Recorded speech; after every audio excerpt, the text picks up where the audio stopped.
I'm starting to worry that when Hillary Clinton travels, there's going to need to be two planes, one for her and her entourage and one for her baggage.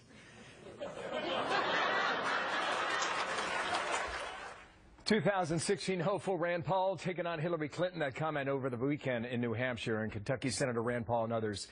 They clearly have her in their crosshairs. Senator Paul, Republican presidential candidate, is with me now. How are you, Senator? Good morning. Very good. Thanks for having me. What do you mean baggage? How would you define that in 18 seconds or less? Well, baggage is something that's harmful to you that has to do with your history, basically.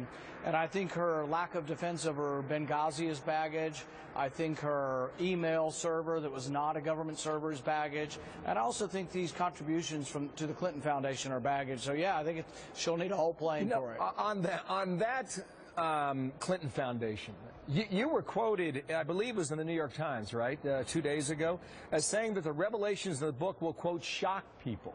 How so? Well, you know, this is Peter Schweizer's book, Clinton's Cash, and it's coming out in about a week or two.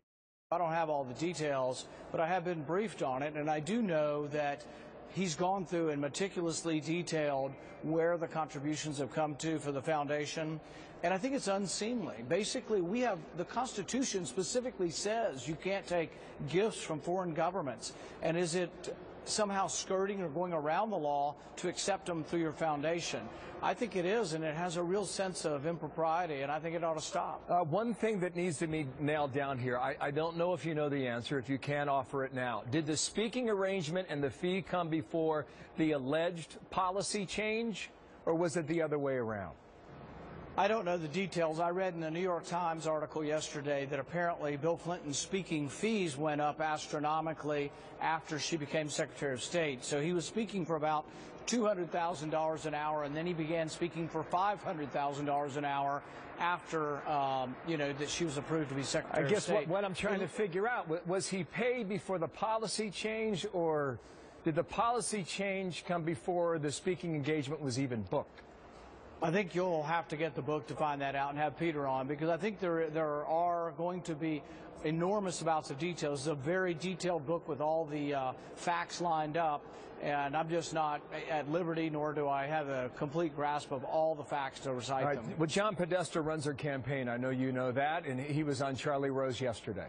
And he says there's nothing new here, and the Clinton Foundation, in fact, they're the ones who provided all the information in order for Schweitzer to write the book. To that you say what? You know, we'll see. I think there's information from all around the world that will be in the book.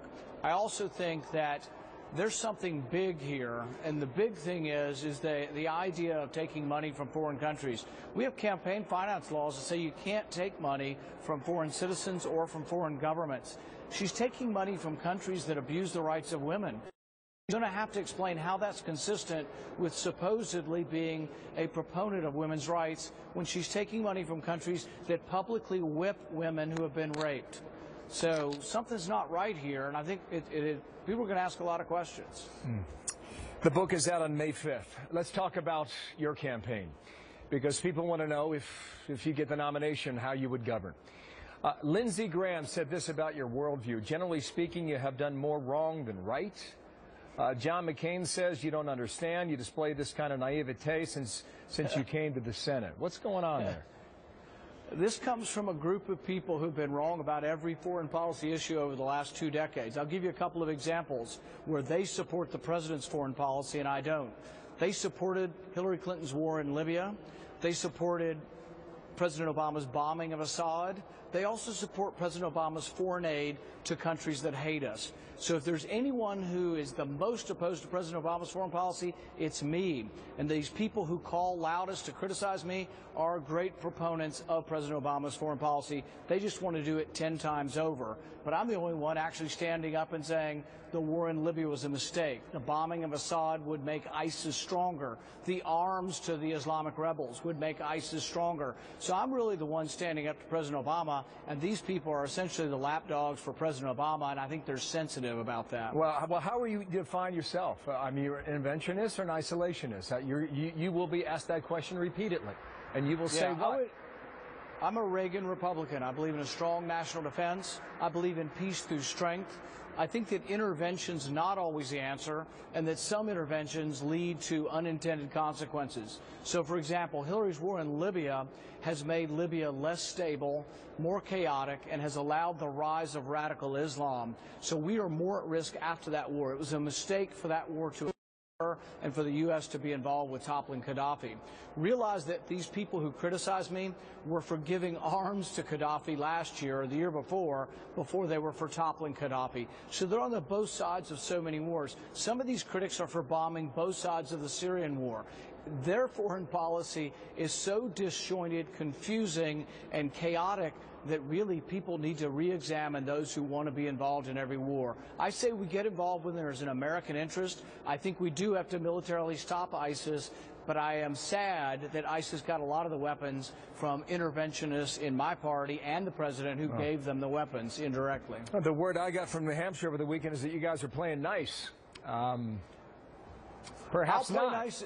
I'll play nice if they'll play nice. But if they're going to trot around the country criticizing me, I'm going to make sure that the American public knows that these are precisely the people that support President Obama's foreign aid, Libyan war, and the Syrian war, and they need to explain themselves. I know you had a big weekend in New Hampshire, and you're back in Iowa later this week. Senator, we will speak again. Thank you for your time today. Thank you. You bet. Rand Paul, the Republican from Kentucky. Martha.